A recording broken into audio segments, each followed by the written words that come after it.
మన సంస్కృతి, మన సాంప్రదాయాలు ఎప్పటికీ మనతోనే ఉండాలి. భారతదేశపు మహా గ్రంథాలు, కావ్యాల సంపూర్ణ సంకలనం. సబ్స్క్రైబ్ చేయండి. Tilak. A wide range of LED lights for indoor and outdoor use. GR Lights make India bright.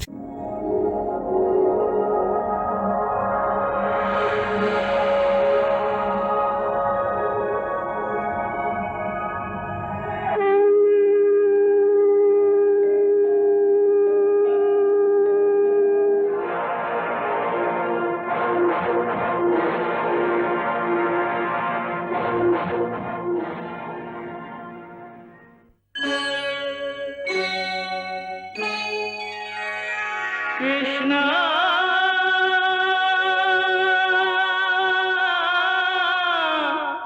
Krishna,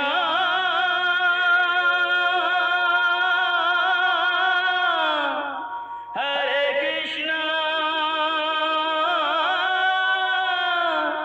Hare Hare.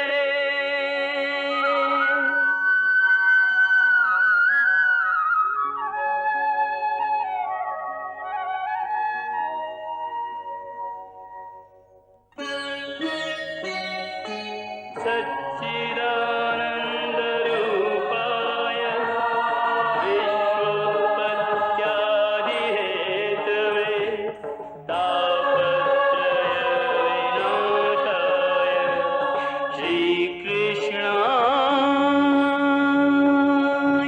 वयं नमः.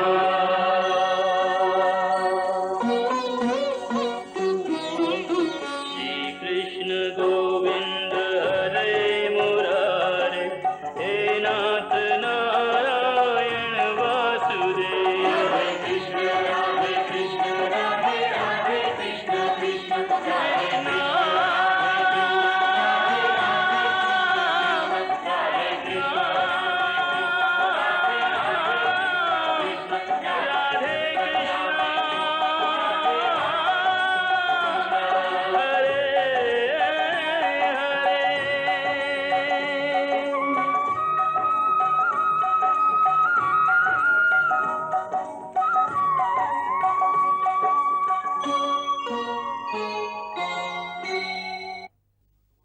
ఒకసారి భగవానుడు శ్రీహరి దేవతలకు సలహా ఇచ్చాడు.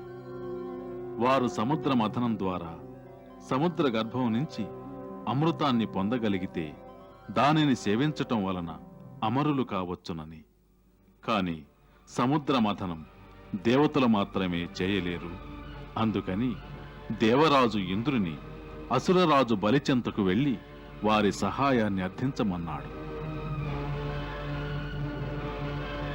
నేను అసురరాజు విరోచనపుత్రునైన బలిని. దేవరాజు ఇంద్రులకు వెంట విచ్చేసిన దేవతాగణాలకి స్వాగతం పలుకుతున్నాను. విచ్చేయండి మహానుభావ.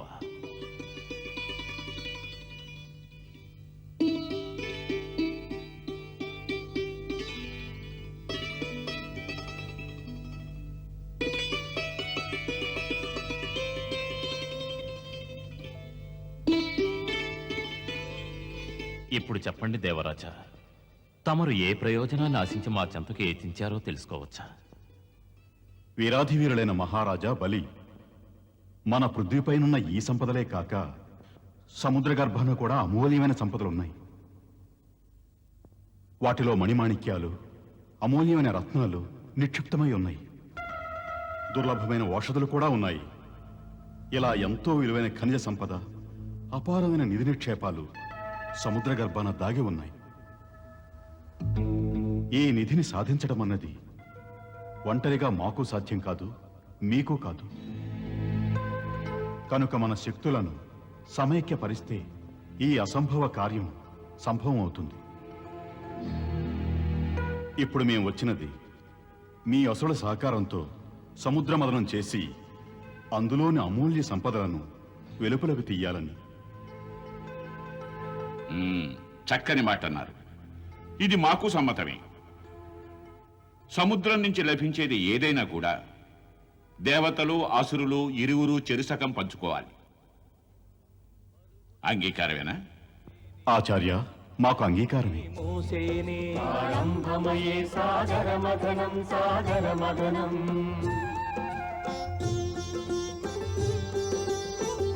అప్పుడు సముద్ర మథనపు మహత్కార్యం ప్రారంభమయ్యింది. ప్రప్రథమంగా సముద్ర గర్భం నుంచి హాలాహలం వెలువడింది.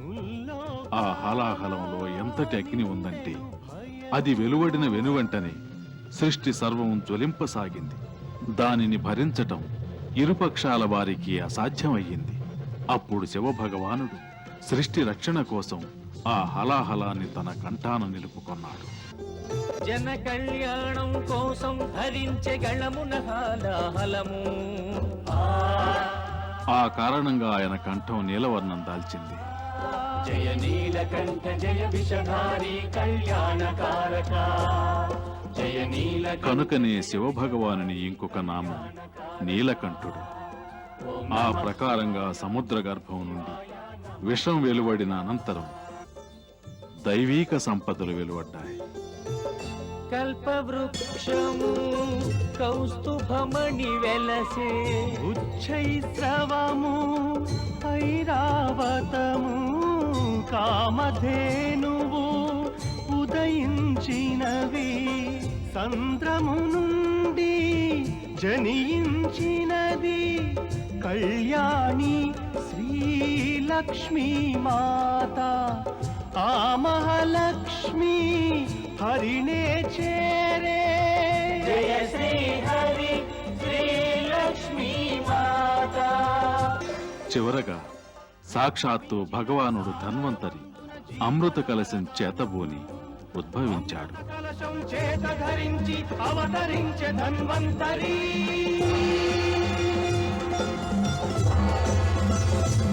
అమృతాన్ని చూసి దేవతలు దానవులు ధన్వంతరిపై విరుచుకుపడ్డారు. ధన్వంతరి దేవతల దగ్గరకు అమృత కలశాన్ని తీసుకెళ్లాలని ఎంతో ప్రయత్నించాడు. కానీ మహాబలవంతులైన రాక్షసులు ధన్వంతరి వద్ద నుండి అమృత కలశాన్ని హస్తగతం చేసుకున్నారు.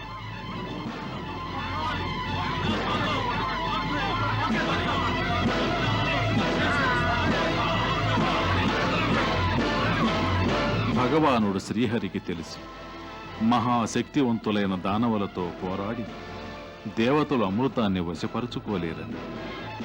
అసురులు అమృతాన్ని త్రాగితే ఇక ఈ సృష్టిలో ఎప్పటికీ పాపము అత్యాచారము రాజ్యమేలుతాయని. మీరు చింతించకండి. మేము అమృతం వంటి దివ్య పదార్థాన్ని వారి చేతుల నుంచి కాపాడతాం. ఎందుకంటే దుర్మార్గులైన అసురులు అమృతం సేవించి అమరులైతే ఇక సృష్టిలో వ్యభిచారం అనాచారం మిక్కుటమైపోతాయి. కనుక ధర్మరక్షణ కోసం వినాశనం నుంచి కాపాడడం కోసం ఇప్పుడు స్వయంగా మేమే రావలసిన పరిస్థితి ఏర్పడింది. భగవానుడు దేవతలకు సహాయం చేయటం కోసం ఒక సుందరమైన స్త్రీ రూపం దాల్చాడు.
తామంతా ఎవరు?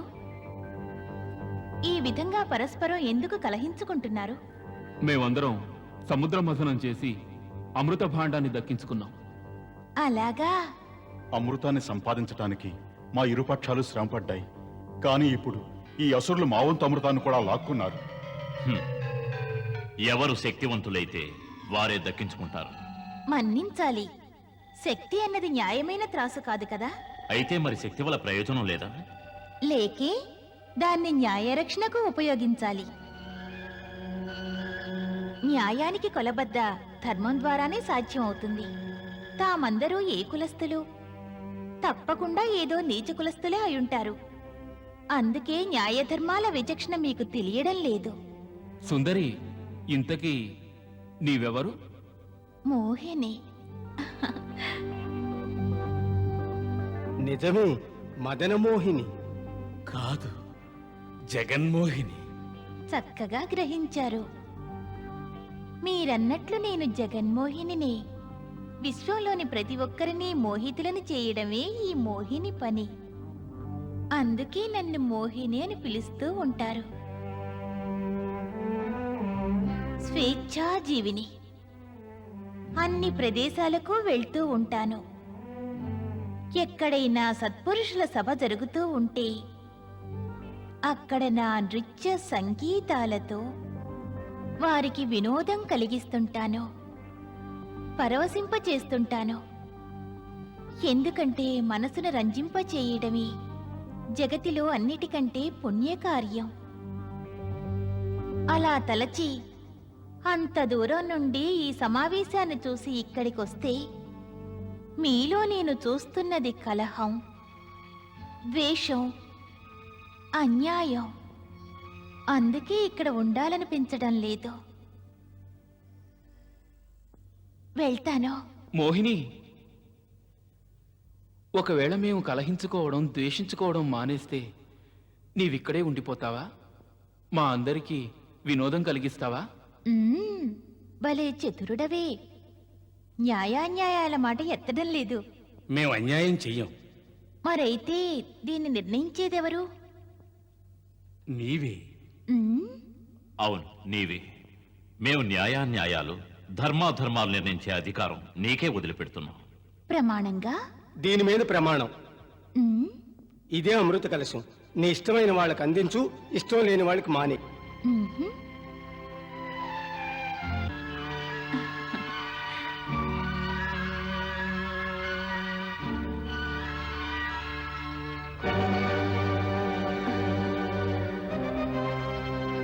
వలదు వలదు. ఇంత పెద్ద బాధ్యతను నా భుజస్కంధాలపై మోపవలదు. శాస్త్రాలు వచిస్తున్నదేమిటంటే కులీన పురుషులు స్వేచ్ఛాజీవి అయిన మగువను ఏమాత్రం విశ్వసించరాదని. అసలే మహర్షి కశ్యప వంశీయులు కదా, ఆలోచించుకోండి. దేవి, గొప్ప గొప్ప కులీనులు, పెద్ద పెద్ద వీరులు, గొప్ప గొప్ప మహాత్ములు, మహామహాయోగులు ఒక్కసారి సుందరి నయన బాణాలతో గాయపడితే ఇక వారు తమ ధర్మాన్ని, తమ కులాన్ని, తమ వీరత్వాన్ని, తమ తపోశక్తిని సమస్తం సుందరి పాదాక్రాంతం చేస్తారు. అప్పుడు వారికి ఉచితానుచితాలు, పాపపుణ్యాలు, మంచి చెడుల ధ్యాస ఉండదు. ఇప్పుడు అదే స్థితి మాది. నీ మనసుకు ఎలా తోస్తే అలా చెయ్యి. యోగ్యులు అయోగ్యులు, పాత్రులు అపాత్రులు నీవే నిర్ణయించు. ఎవరు అమృతపానానికి యోగ్యులో వారికే అందించు. ఎవరు నీ సౌందర్యారాధనకు అర్హులో వారికే నీ సౌందర్య రసాస్వాదన కలిగించు. ఇక ఎవరు నిన్ను పొందడానికి అర్హులో వారికి నిన్ను నీవే అర్పించుకో. నిన్నే పొందగలిగిన వారికి ఇక అమృతపానం ఎందుకు సుందరి? సత్యం వచించారు. ప్రాణి ఇటువంటి సమర్పణని భగవంతుడి పాదాల చెంత చేస్తే తక్షణం ముక్తిని పొందగలడు. బహుశా భగవంతుడు నారీ రూపంలోనే అధిక శక్తివంతుడవుతాడేమో.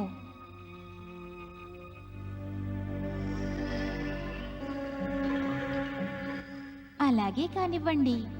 ఇప్పుడు నేను న్యాయం చెప్తాను.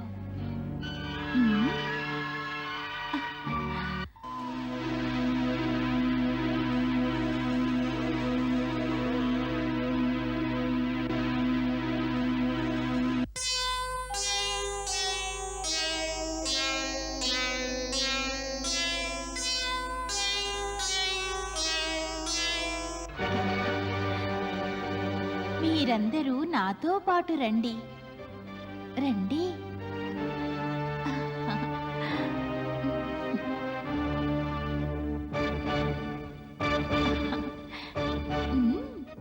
రండి రండి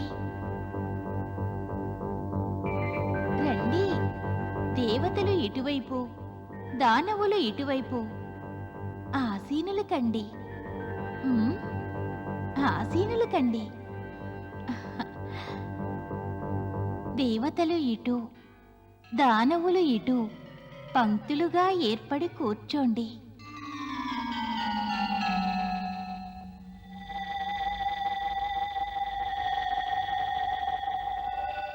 నాతో మీరు చెప్పినట్లుగా నా మనసు ఎవరిని అర్హులుగా భావిస్తుందో వారితో అమృతపానం గావిస్తాను. సమ్మతమేనా?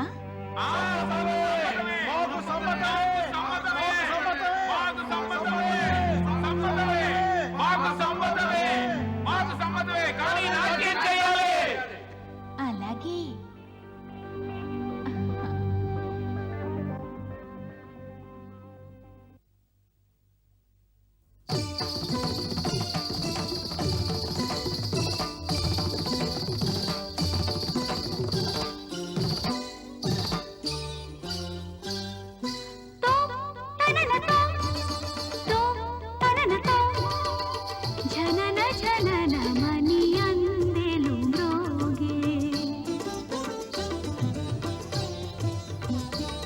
మది మృదంగమై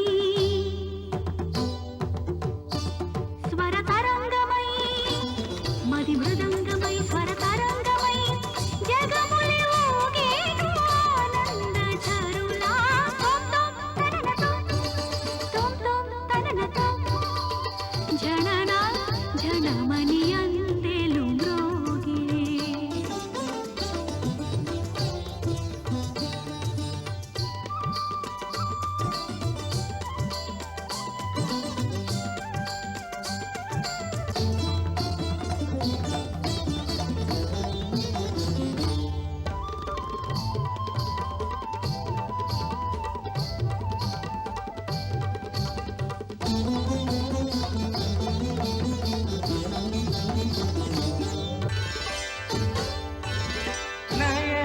నయనాలలోన సుమధుర భావాలే, నయనాలలోన సుమధుర భావాలే. తనువు మనసు నిన్ను కోరి పిలిచెనే, తనువు మనసు నిన్ను కోరి పిలిచెనే. కరుణతో లాలించు అందాల జన వయ్యారిదాన.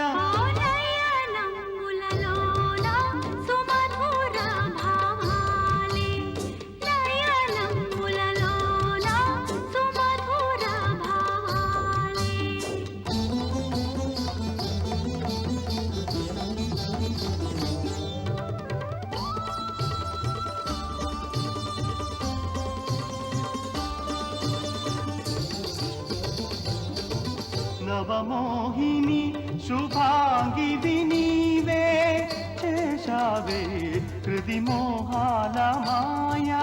రిగమరే గమపగా పదని పాదని సదా సాదా పాగా. నవమోహిని శుభాంగివి నీవే, చేశావే హృది మోహాల మాయా. తమ కొరకేలి కీర్తించినానే, వేదన తొలగించ మీ చెలి పిలిచే. నీ చూపులోనా, నీ నవ్వులోనా, నీ చూపులోన నీ నవ్వులోన ప్రేమ రాగాలు పలికించవేలా.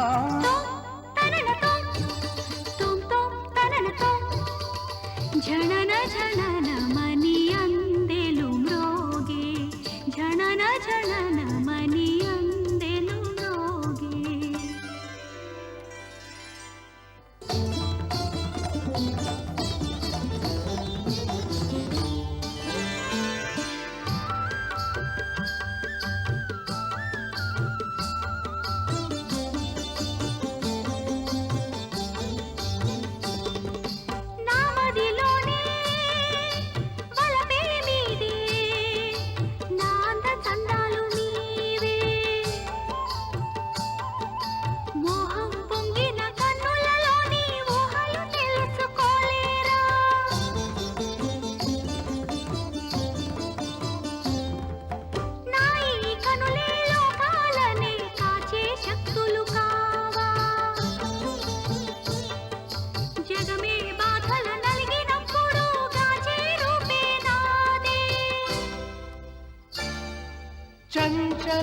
చపల నయనాలు నీవి చెంచల చపల నయనాలు నీవి వలపులు కురిపించు వయ్యారిదానా ఓ చిన్నదానా నయనాల కురిసే వలపు వర్ణాలే నయనాల కురిసే వలపు వర్ణాలే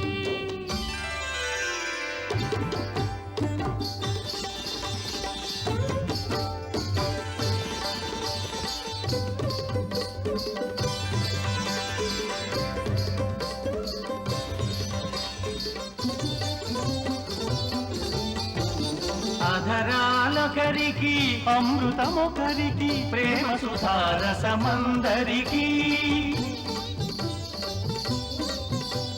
సురులు ప్రియులే అసురులు ప్రియులే మోహిని నీదే ప్రేయసి నీదే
మోహిని అతను దానవుడు.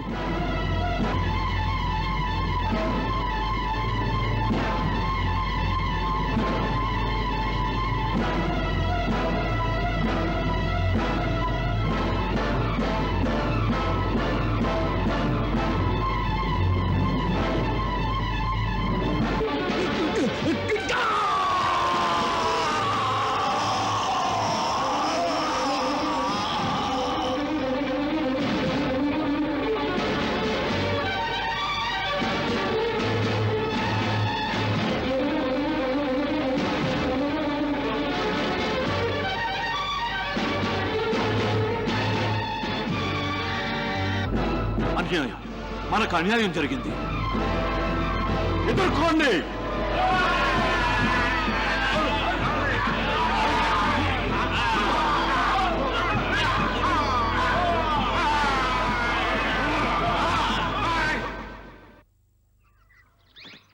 అప్పుడు దేవతలకు రాక్షసులకు మహాభయంకరమైన యుద్ధం జరిగింది. దాని పేరు దేవాసుర సంగ్రామం. అమృతపానం వల్ల దేవతలు శక్తివంతులయ్యారు. అందువల్ల చివరకు ఇంద్రుని చేతిలో మహారాజు బలి మృతి చెందాడు.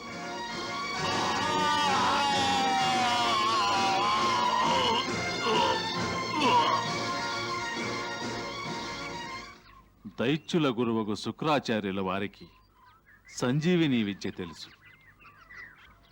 అందువల్ల యుద్ధం ముగిశాక రాక్షసులను ఎవరి శిరస్సులు మొండ్యాల నుంచి వేరు కాలేదు వారినందరినీ తన సంజీవిని విద్య ద్వారా పునర్జీవితులను చేశారు.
తమ గురువుల కృప వల్ల మహారాజు బలి మళ్ళీ జీవించాడు. రాజా బలి పరమ భక్తుడైన ప్రహ్లాదుని మనవడు, మహావీరాధివీరుడు. ఇంద్రుని వల్ల కలిగిన పరాజయానికి ప్రతిగా శుక్రాచార్యుల వారు రాజా బలిచేత శతయజ్ఞానుష్ఠానం చేయించాడు.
యశస్వీ భవ, విజయీ భవ రాజా. రాజా, తమకు విఘ్నాలేవీ లేకుండా 99 యజ్ఞాలు పూర్తయినవి. ఇదంతా తమ కృప వలనే సాధ్యపడినది గురుదేవా. తమరు ఒకే ఒక యజ్ఞం చేయవలసి ఉంది. అది కూడా నిర్విఘ్నంగా పూర్తయితే ఇక తమరు 100 యజ్ఞాలు పూర్తి చేసినట్టే. అప్పుడు ఇంద్ర పదవి శాశ్వతంగా తమదే అవుతుంది. స్వర్గలోకంలో దేవతల ఆధిపత్యం నిరవధికంగా అంతం అవుతుంది.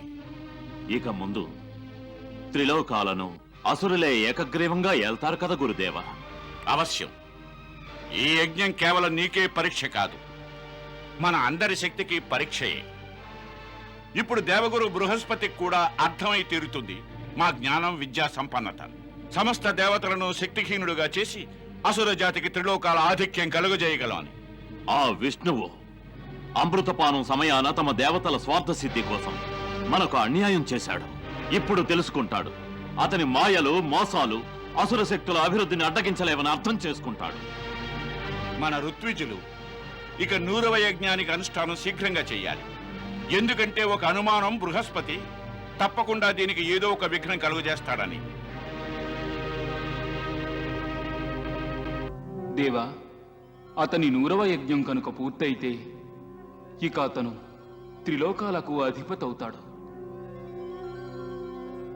దేవరాజేంద్ర, తపస్సు చేసిన వారు, కర్మలు చేసిన వారు ఫలితాన్ని పొందుతారు. ఇది ప్రకృతి విధానం. అవశ్యం. అదే ప్రకృతి విధానం. కర్మ చేసిన వారు, తపస్సు చేసిన వారు ఫలితాన్ని పొంది తీరతారు.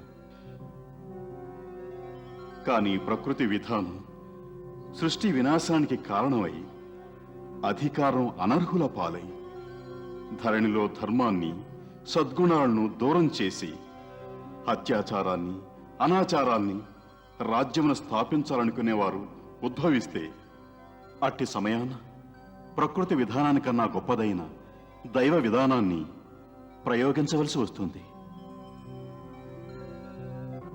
ఇప్పుడు ఆ సమయం ఆసన్నమైనది. తమరు తమ కర్తవ్యాన్ని నిర్వర్తించాలి. తమ స్వచ్ఛమైన శక్తి ద్వారా ప్రకృతి నియమాలను ఉల్లంఘించైనా వారిని శక్తిహీనులుగా చెయ్యాలి. అన్యదా మూర్ఖులు, దుర్మార్గులు, దుర్హంకారులైన వీరి ద్వారా అధికారం దుర్వినియోగం కాబడి ఈ సృష్టి, ప్రజలు సర్వనాశనం అవుతారు.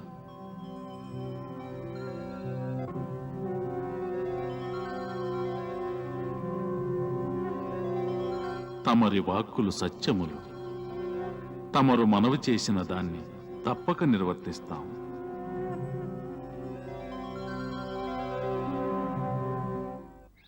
సృష్టిలో అధికార దుర్వినియోగ నివారణకు, దేవతల రక్షణ కొరకు భగవానుడు వామన రూపంలో అవతరించి రాజా బలి యొక్క యజ్ఞశాల వద్దకు ప్రవేశించాడు. అప్పుడు 100వ యజ్ఞం ఆరంభం కాబోతోంది.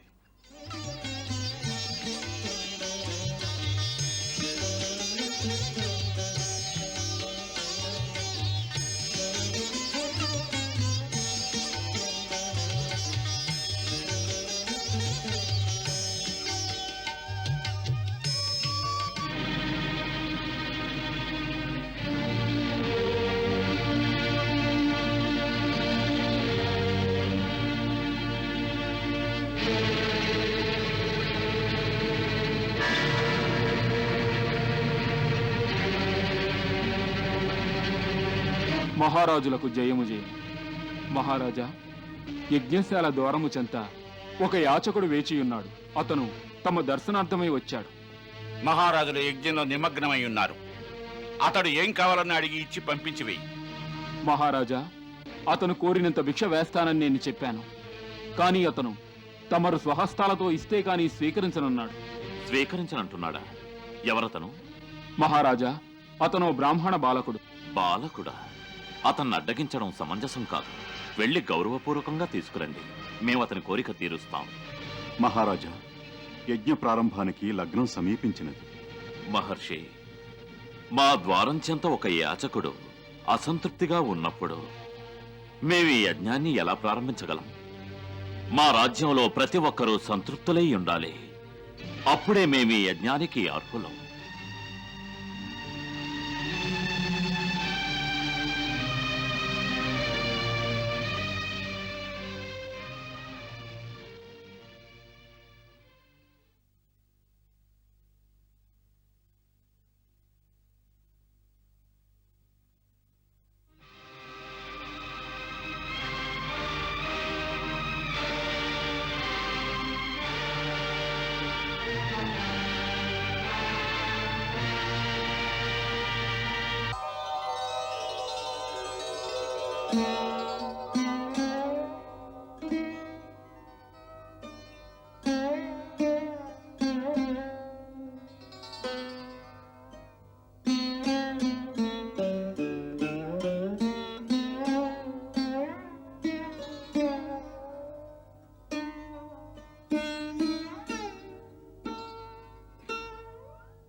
తమరెంతో కృపతో మా యజ్ఞశాలలో అడుగుపెట్టారు.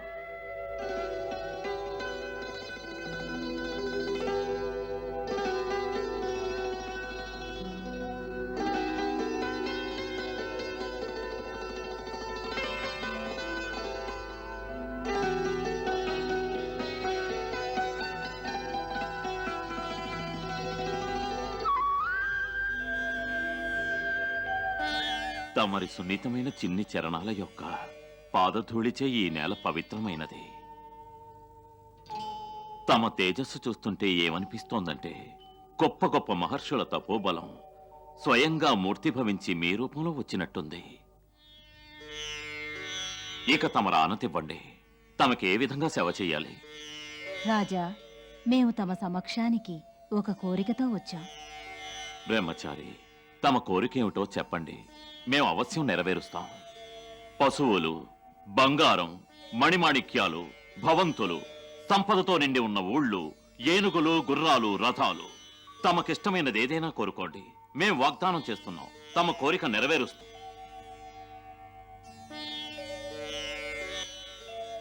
రాజా, తమ పలుకులు తమకు వంశపారంపర్యంగా సంక్రమించినవి. తమ గురువు పరమ తేజస్వి శుక్రాచార్యులు మహాశక్తిశాలి మహాత్ములు. తమ పితామహులు మహారాజులు ప్రహ్లాదులు పరమ భక్తులు. తమ తండ్రి మహారాజు విరోచనులు పరమదాత. వారిలోనే ఇటువంటి వినయము, ఇటువంటి విశాల హృదయము, ఇటువంటి దాన వీర గుణములు ఉన్నాయి. ఓ అసురరాజా, మాకు తెలుసు తమరు సకల జగతికి అధిపతులు. త్రిలోకాలలోనూ ఎటువంటి వస్తువైనా సరే తమరు ఇవ్వలేనిది లేదు. కానీ శాస్త్రం వచిస్తున్నదేమిటంటే ఆత్మజ్ఞానం కలిగిన బ్రాహ్మణుడు ఎంత దానం స్వీకరించాలంటే ఎంతవరకు అవసరమో అంతే. కనుక ఓ రాజా, మాకు యజ్ఞశాల కొరకు కొంత భూమి అవసరమవుతున్నది. కనుక కృపతో అంత భూమిని ఇవ్వండి.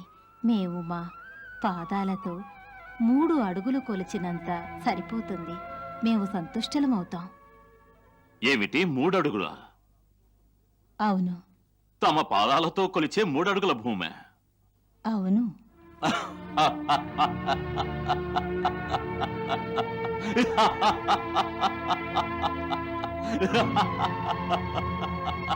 బ్రాహ్మణ కుమార, పలుకులేమో వృద్ధుని వలె ఉన్నవి, బుద్ధి మాత్రం బాలకుని వలెనున్నది. తమకిది తెలియదా? తమ ఈ చిన్ని పాదాలతో కేవలం 3 అడుగుల నేలను కోరుకుని తమరి బలిచక్రవర్తిని కించపరుస్తున్నారని. మేము త్రిలోకాలకే ఏకైకాధిపతులం. మేం సప్తద్వీపాలు, నవఖండాలు తమ చరణాల చెంత ఉంచగలం. మరింకేదైనా కోరుకోండి. దానివల్ల తమ జీవితంలో ఇంకెవరినీ కోరే అవసరం రాకూడదు. మా తాహతకు సరిపడేట్టు కోరుకోండి. దాంతో తమరి సమస్త కోరికలు నెరవేరుతాయి. జగతిలో సమస్త కోరికలు ఎవరికి నెరవేరుతాయి? మానవుడు ఎంత పొందినా అంతకంతా అతని తృష్ణ పెరుగుతూనే ఉంటుంది. ఇప్పుడు తమరు సర్వాధికారులు. తమ కామితం నెరవేరిందా? లేదే, తమరు ప్రస్తుతం స్వర్గాధిపతులు కావాలని వాంఛిస్తున్నారు.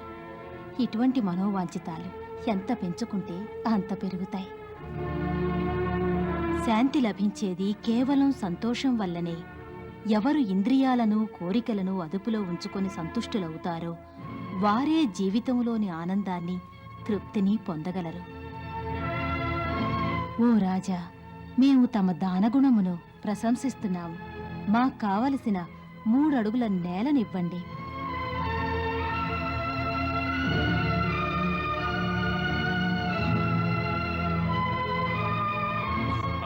అంగీకరిస్తున్నాం. అదే తమ వాంఛితమైతే కానివ్వండి. అయితే మంత్రబద్ధంగా దానానికి సంకల్పించండి.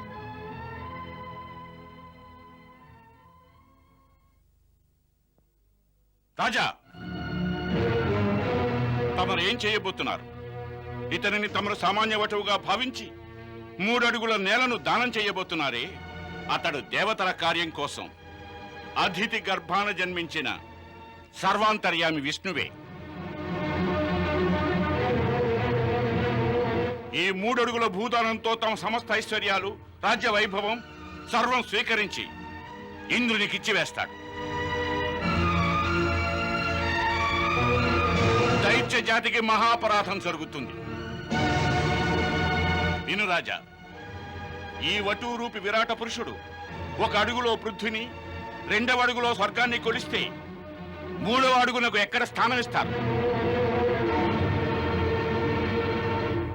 తమరు ఇచ్చిన వాగ్దానం తప్పితే నరకలోకానికి వెళ్ళవలసి వస్తుంది.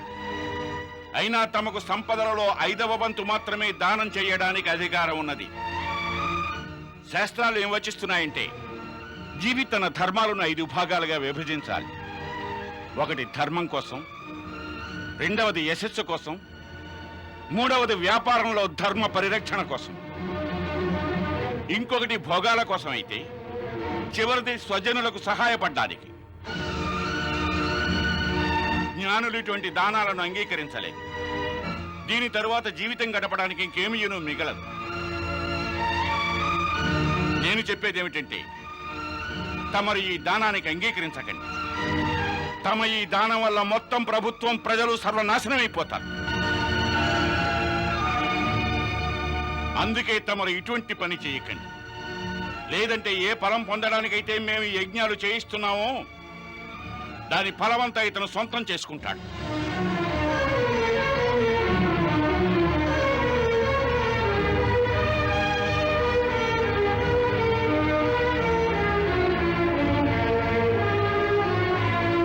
గురుదేవా, ఒక కరుణామయుడైన వ్యక్తి అపాత్ర యాచకుడి అభిష్టాన్ని తీర్చడంలో అతను దుర్గతి పాలైన మనస్ఫూర్తిగా అందుకు ఒప్పుకుంటాడు. ఒకవేళ తమ మాటే నిజమైతే అవినాశ భగవానుడు విష్ణువు 1 వటువు రూపంలో నా యజ్ఞశాలలో అడుగు పెడితే మాకంతకన్నా గౌరవం ఏమున్నది? గురుదేవా, వేద విజ్ఞాన పారంగతులైన తమ వంటి వారు ఆ భగవంతుని సాక్షాత్కారం కోసం యజ్ఞాలు, తపస్సులు మొదలగు ప్రయత్నాలు చేయాలి. అప్పుడే వారి దర్శన భాగ్యం కలుగుతుంది. అంతటి భగవానుడు విష్ణువే స్వయంగా యాచనకు వచ్చినప్పుడు మేమెలా వెనుకంజ వేయగలం? క్షమించండి గురుదేవా, మేము వటువు బ్రాహ్మణుడు కోరిన భూమిని దానం చేస్తాం. లేదంటే మా కారణంగా మా పూర్వీకుల కీర్తికి కళంకం వస్తుంది. మరోసారి ఆలోచించు రాజా. క్షమించండి గురుదేవా, మేం ప్రహ్లాదుల పౌత్రులం. వారికి ఇస్తామని వాగ్దానం చేశాం. ఇప్పుడు పిరికి వారి వలె ఆ బ్రాహ్మణ రూపంలో వచ్చిన భగవంతునికి ఇవ్వమని ఎలా చెప్పగలం? ఈ ధరిత్రి ఎటువంటి వారినైనా భరించగలదు, మాట తప్పిన వారిని మాత్రం భరించలేదు గురుదేవా. అందుకే మాకు ఇచ్చిన మాట తప్పామని అపవాదు రాకూడదు.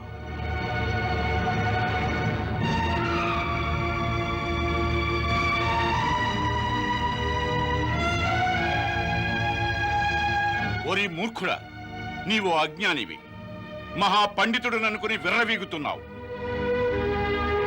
నీవు మమ్ము అవమానించావు, నీవు మా ఆదేశాన్ని ఉల్లంఘించావు. నిన్ను మేము శపిస్తున్నాం. త్వరలోనే నీ ఐశ్వర్యం అంతమవుగాక.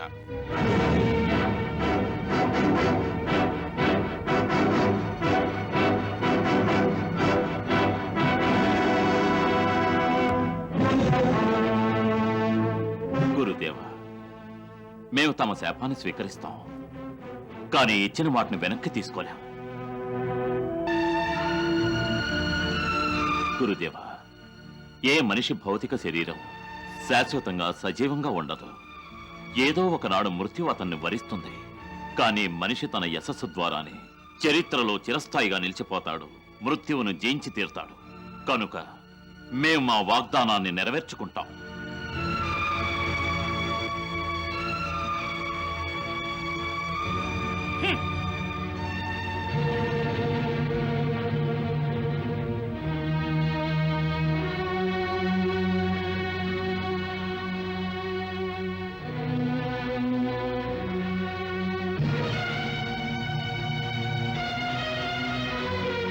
శ్రీ విష్ణు శ్రీ విష్ణు శ్రీ విష్ణు శ్రీమద్భగవతో మహాపురుషస్య విష్ణురాజ్ఞయా ప్రవర్ధమానస్య అంత్యబ్రహ్మణో ప్రథమ పరాదే శ్రీ శ్వేత వరాహ కల్పే వైవస్వత మన్వంతరే అష్టావిశంతమే యుగే. నేను మహాత్ముడు ప్రహ్లాదుని పౌత్రుడను మరియు మహారాజు విరోచని పుత్రుడనైన బలిని వచనబద్ధుడనై సంకల్పము చేయుచున్నాను. ఈ బ్రాహ్మణ పుత్రుడు వామనుడు కోరిన 3 అడుగుల నేలను దానం చేస్తున్నాను.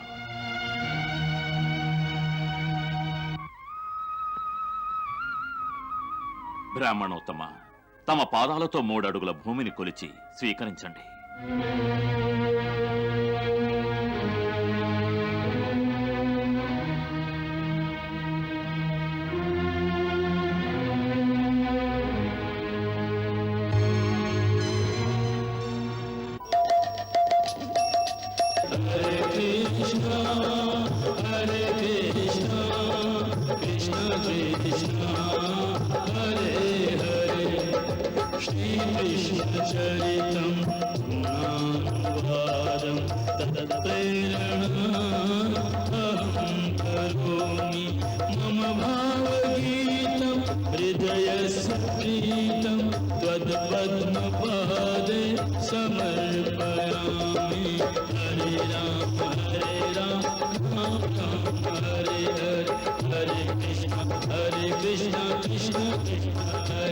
Krishna